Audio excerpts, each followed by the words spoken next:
Ist gut? Ja. Also, herzlich willkommen, wir sind am Kasperli-Dreh.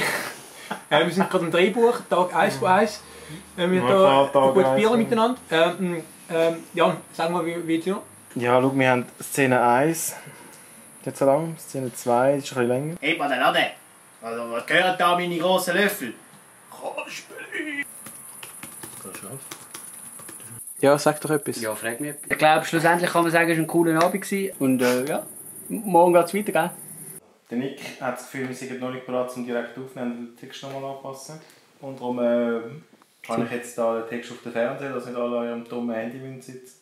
Machen wir es dem so, wie wir es gestern gesagt haben mit der Rolle. Auch schon 40, nein, 80 bin ich schon. Der erste Take aufnehmen. Der Jan ist da unser Sound-Ingenieur und nimmt da auf.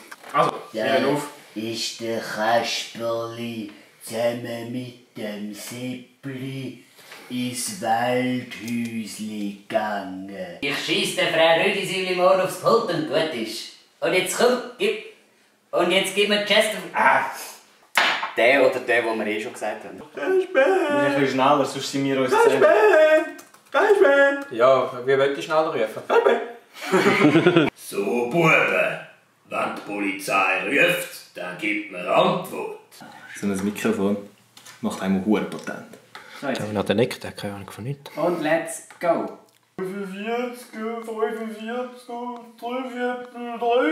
4,5 Stunden haben wir aufgenommen bis jetzt. Und sind wir jetzt fertig? Nein.